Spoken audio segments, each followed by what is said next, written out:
আসসালামু আলাইকুম।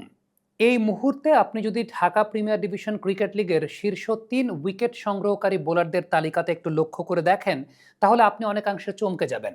১, ২, ৩ এর মধ্যে ১ এবং ৩ নম্বর পজিশনটাতে যে দুজন আছেন, দুজনই মিস্ট্রি স্পিনার। আলিসাল ইসলাম এবং রুবেল। মোহাম্মদ রুবেল গতকালকের ম্যাচে তিনি ৬ উইকেট পেয়েছেন। এর আগে আলিসাল ইসলামও একটা ম্যাচে ৬ উইকেট পেয়েছিলেন। সেই ম্যাচে অবশ্য আলিস হ্যাট্রিকও করেছিলেন। তবে রুবেল ৬ উইকেট পেয়ে ২ নম্বরে উঠে এসেছিলেন। তবে সাকলাইন আবার একটা উইকেট পেয়ে সাকলাইন পরবর্তী সময় ২ নম্বরে চলে গেছেন। তবে এই মুহূর্তে আপনি যদি ১, ২, ৩ এর তালিকাটা লক্ষ্য করে দেখেন, সেই জায়গাটায় ২ জন মিস্ট্রি স্পিনার এই মুহূর্তে ঢাকা প্রিমিয়ার ডিভিশন ক্রিকেট লিগে লিড করছেন।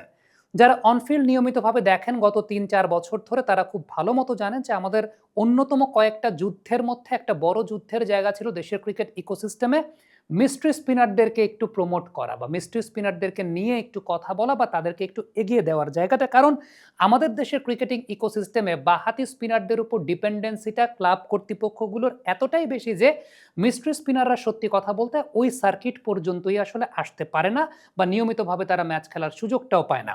ব্যক্তিগতভাবে অনেক ক্লাব কর্মকর্তা আমাকেও এই বিষয়টা বলেছেন যে ভাই, আমাদের ঢাকা লিগে লেফট আর্ম স্পিনার ছাড়া আসলে কোনো কিছু নাই। তবে এবার সুযোগ পেয়ে আলিসাল ইসলাম এবং সেই সঙ্গে মোহাম্মদ রুবেল দুজনেই কিন্তু আস্থার প্রতিদানটা দিচ্ছেন এবং তারা কিন্তু সেই জায়গাটাতে প্রমাণটা করছেন যে মিস্ট্রি স্পিনাররা আসলে যদি সুযোগ পান তাহলে তারা কি করতে পারেন। মোহাম্মদ রুবেলের কথা যদি পার্টিকুলারলি বলি, বিপিএল এর প্লেয়ার্স ড্রাফটেই ইনিশিয়ালি ছিলেন না। বিপিএল এর প্লেয়ার্স ড্রাফটেই ইনিশিয়ালি ছিলেন না মোহাম্মদ রুবেল। এটা আপনারা খুব ভালো মতো জানেন পরবর্তী সময় কিভাবে তিনি প্লেয়ার্স ড্রাফটে এসেছেন। কিন্তু সত্যি কথা বলতে আমাদের দেশের কালচার অনুযায়ী এই প্লেয়াররা ওই প্লেয়ার্স ড্রাফটেই আসবে না।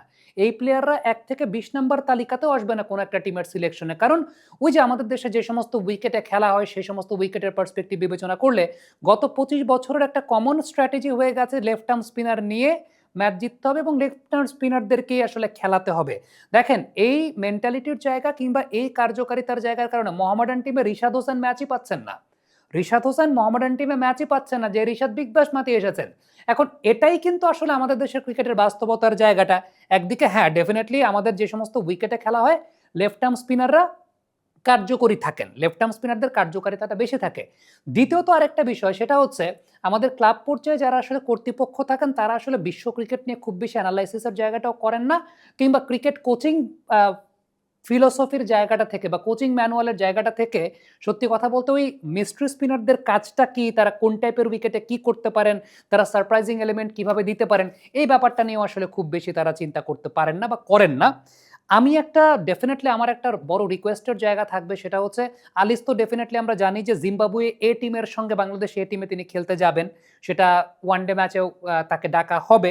কিন্তু সালাউদ্দিন স্যার এইচপিতে নতুন করে যুক্ত হচ্ছেন এবং এইচপি ইউনিটটাকে তিনি নতুন করে ঢেলে সাজাবেন। স্যারের সঙ্গে আমার ব্যক্তিগতভাবে একটা কথা হয়েছে, স্যার যেটা বলেছেন যে মিস্ট্রি স্পিনারদেরকে নিয়ে, অলরাউন্ডারদেরকে নিয়ে আলাদা তিনি একটা সেক্টর তৈরি করতে চান এবং that is a very positive initiative. আমার মনে হয় মিস্ট্রি স্পিনারদেরকে নিয়ে এইচপির সেই কার্যক্রমের জায়গাটাতে রুবেল, আলিস তারা দুজনেই থাকবেন। Which is the world-class cable brand? Walton Cables, নিরাপদ আগামী সংযোগ। রুবেল তো ডেফিনেটলি থাকবেন এবং আউট অফ সারপ্রাইজ রুবেল সেই জায়গাটা এখন সবাইকে সারপ্রাইজ করছেন, নিজের সামর্থ্যের প্রমাণটা তিনি দিচ্ছেন। তবে সত্যি কথা বলতে যে এই সমস্ত প্লেয়ারদেরকে তো কেউ সুযোগই দেয় না, রুবেল এখন সুযোগটা পেয়েছেন, যেটা খুব গুরুত্বপূর্ণ একটা ব্যাপার। রুবেলের আজকের বোলিং বৈশিষ্ট্য নিয়ে যদি একটু বলি, তাহলে খেয়াল করে দেখবেন যে রুবেল তো মূলত আসলে অফ ব্রেক বোলিংই করেন, বা ডানহাতি ব্যাটসম্যানের জন্য ভেতরের দিকে বলটা ঢুকবে সেটাই তো আমরা জানি। তবে বাঁহাতি ব্যাটসম্যানের জন্য ভেতরের দিকে বল ঢুকিয়ে 2টা উইকেট পেয়েছেন, বাঁহাতি ব্যাটসম্যানের জন্য ভেতরের দিকে বল ঢুকিয়েই উইকেটটা পেয়েছেন, যেটা আসলে আউট অফ সারপ্রাইজ ব্যাটসম্যানের কাছে এসেছে। কারণ এর আগে ওই জায়গা থেকে বল পরে বাইরের দিকে গেছে। সো যে সমস্ত মিস্ট্রি স্পিনারদের সমস্যাটা আসলে কোথায় ব্যাটসম্যানদের ডিকোড করা, একে তো তাদের গ্রিপ এবং রিলিজ পজিশনটা টিপিক্যাল অফ ব্রেক বা টিপিক্যাল লেগ ব্রেক বোলারদের মতো হয় না। তাদের ফিঙ্গারের উপর বেস করে, রিস্টের উপর বেস করে তারা এক ধরনের মিস্ট্রি স্টাইলে তারা রিলিজটা করে থাকেন। দ্বিতীয়ত যে বিষয়টা, সেটা হচ্ছে পিক করতে পারা। আপনি ডানহাতি ব্যাটারের এগেইনস্টে রুবেল যে উইকেটগুলো পেয়েছে, খেয়াল করে দেখবেন সবগুলোই কিন্তু লেগ স্পিনিং টার্নে উইকেট পেয়েছেন। এখন এই যে লেগ স্পিনিং টার্নে একই জায়গায় পিচ করে তিনি উইকেট পাচ্ছেন, ওই একই জায়গায় পিচ করে এর আগে ভেতরের দিকে ঢুকিয়েছেন। সো ব্যাটার কিন্তু টার্নের ফরে খেলার জন্য যাচ্ছেন, কিন্তু বল যাচ্ছে টার্নের এগেইনস্টে, চলে যাচ্ছে বল এগেইনস্ট টার্ন করে। সো এইগুলোই কিন্তু আউট অফ সারপ্রাইজ চলে আসে এবং এই কারণেই মিস্ট্রি স্পিনারদের কার্যকারিতার জায়গাটা সত্যি কথা বলতে অনেক বেশি মাত্রায় থাকে ওয়ার্ল্ড ক্রিকেটে, সাদা বলের ক্রিকেটটা it's very much depended on the mystery spinners, এবং ওয়ার্ল্ড ক্রিকেটে খুব ক্রাঞ্চ গেমকে আসলে চেঞ্জ করে ফেলেন মিস্ট্রি স্পিনাররা। আমরা বিগত কয়েকটা টুর্নামেন্টে আসলে আইসিসির ইভেন্টে ভালো করতে পারি না। আমি যত বেশি বলবো যে পেসারদের জায়গাটা, তার চাইতেও বেশি বলবো যে কোয়ালিটি স্পিনাররা কিন্তু গেম চেঞ্জার হন। কোয়ালিটি স্পিনাররাই কিন্তু গেমটাকে চেঞ্জ করে ফেলেন। কোয়ালিটি স্পিনাররা ক্রাঞ্চ মোমেন্টে একটা আউট অফ সারপ্রাইজ একটা ডেলিভারি করে বা একটা সারপ্রাইজিং ডেলিভারি করে তারা কিন্তু ম্যাচের মোমেন্টামটাকে শিফট করে ফেলেন। সো মিস্ট্রি স্পিনারদের দিকে আমরা কখনোই আগাই নাই, মিস্ট্রি স্পিনারদের দিকে আমরা কখনোই প্রমোট করি নাই।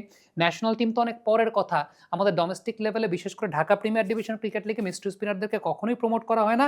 I really hope and pray যে আরও মিস্ট্রি স্পিনার বাংলাদেশে আসবে।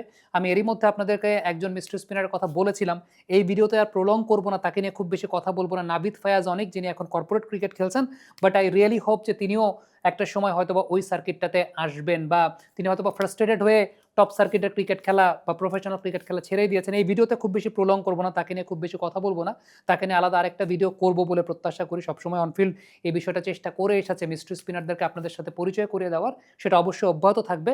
It's really good to see যে রুবেল পারফর্ম করছেন, 6টা উইকেট পেয়েছেন। ডেফিনেটলি হাই পারফরমেন্স ইউনিটের জন্য আমার মনে হয় যে সালাউদ্দিন স্যার তাকে বাছাই করবেন for the high performance unit. আর আলিস আল ইসলাম জিম্বাবুয়ে এ টিমের সঙ্গে খেলবেন। I really hope, I really want to see Alis Al Islam next যখন বাংলাদেশ জিম্বাবুয়ে ন্যাশনাল টিম যাবে জিম্বাবুয়ের মাটিতে টি20 সিরিজ খেলতে, Alis Al Islam will get his maiden call. Comment box আপনাদের মন্তব্য মতামত জানতে চাই।